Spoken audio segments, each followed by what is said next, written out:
Bei Defend Yourself in Frankfurt geht's heftig zur Sache. Logisch, denn hier wird Krav Maga gelehrt. Ich weiß noch nicht so viel darüber, außer dass es angeblich möglich ist, dort zu lernen, wie man mit einem Griff jemanden umbringt. Ich bin Maike Tschorn und ich will mich selbst verteidigen können. Welcher Sport dafür am besten ist, das will ich wissen. Jawohl, komm, weiter und zum Sandsack, super, nächste one. Okay, wir nehmen die Hände nach vorne und begrüßen uns mit dem Wort Kida. Das ist wie Kita, nur mit D. Das ist Andreas Burkhardt, Chef und langjähriger Krav Maga-Trainer. Okay, kommt alle in den schwarzen Kasten nach vorne. Lauft durcheinander. Versucht niemanden anzurempeln, versucht nicht angerempelt zu werden. Das Aufwärmen ist gewöhnungsbedürftig, aber sehr unterhaltsam. Nicht aufgepasst, schon kriegt man einen Klaps auf den Kopf. Die erste Übung im Aufmerksamsein. Überhaupt geht's hier ganz anders zu als bei anderen Kampf- und Selbstverteidigungssportarten. Wir haben kein Regelwerk, so wie man das aus dem Kampfsport kennt. Wir treffen uns nicht, um uns zu messen, sondern wir treffen uns, um uns auf schwierige Situationen vorzubereiten. Einfach ausgedrückt. Was muss ich denn können, bevor ich hier zu euch komme? Also wer kann hier einfach kommen und trainieren? Jeder. Du musst nichts können. Also alles das, was du können musst, quasi, bringen wir dir bei. Wir beginnen eben so, dass die Personen mit den Bratzen einen großen Kreis um dich bilden. Und du beginnst bitte auf dem Boden, auf dem Rücken liegend. Ja. Das heißt, bildet man einen Kreis um mich mit den Bratzen. Ein Kreis, das heißt, es ist eine sehr bedrückende Situation, es ist schon sehr bedrohlich. Das heißt, von hier aus hätte ich gern, dass du dich natürlich hocharbeitest. Das heißt, du fängst hier an zu kicken, du arbeitest und kommst hier irgendwie raus. Ja? Aber wenn du jetzt mal ganz blöd gesagt, wenn du hier unten bist, nimm die Bratze hoch. Und du haust jemanden von unten zwischen die Beine. Die tragen alle Tiefschutz, müsst ihr keine Gedanken machen. Aber die Reaktion wird trotzdem diese sein und er wird kurz seinen Plan vergessen. Und das machst du dir zunutze. 2, 1, go! Ich hoffe, ich komme niemals wirklich in so eine Situation. Schon irgendwie beklemmt. Und mit oder ohne Tiefschutz, um jemandem in die Weichteile zu schlagen, muss ich mich schon sehr überwinden. Aber darum geht's hier wohl. Unsere Philosophie ist es, irgendwo dem Ärger aus dem Weg zu gehen. Und wenn das nicht mehr funktioniert, dann eben entschlossen zur Tat zu schreiten. Aber ohne eine Grenze zu überschreiten. Also für uns ist es ganz wichtig, dass wenn wir körperlich werden, dass wir immer noch die Kontrolle haben.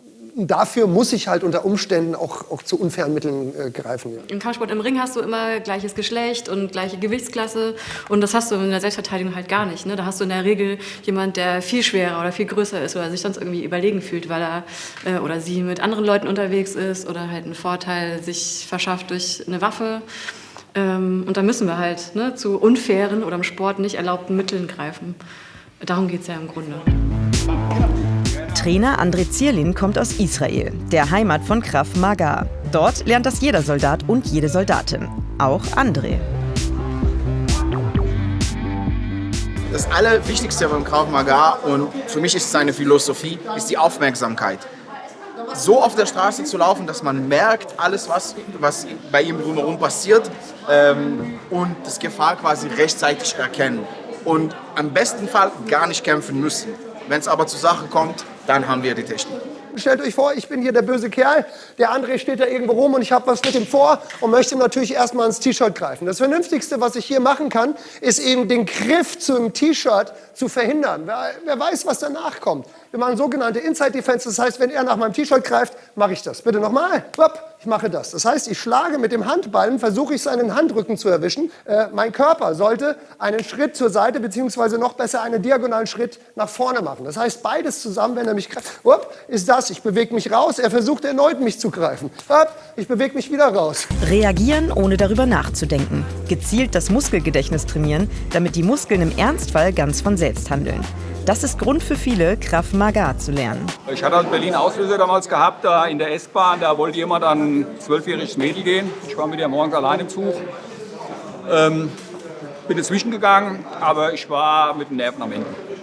Im Anschluss. Dann habe ich gesagt, okay, jetzt machst du was. Dann ging's los.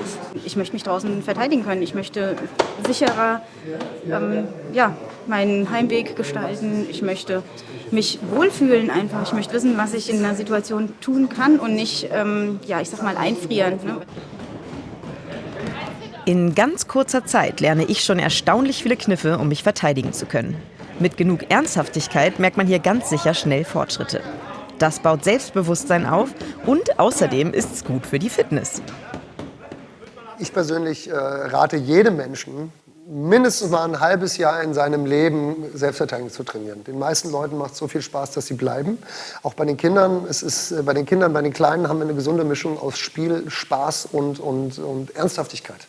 Ja, das ist vielleicht der Unterschied. Bei uns wird nicht so hart gedrillt, wie man das vielleicht aus diesen traditionellen Kampfsportarten kennt. Bei uns wird das alles ein bisschen spielerischer gemacht.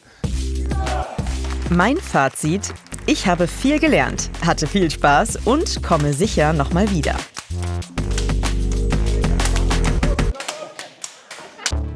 In der nächsten Folge versuche ich mich als Judoka. Ob das wohl mein Fall ist?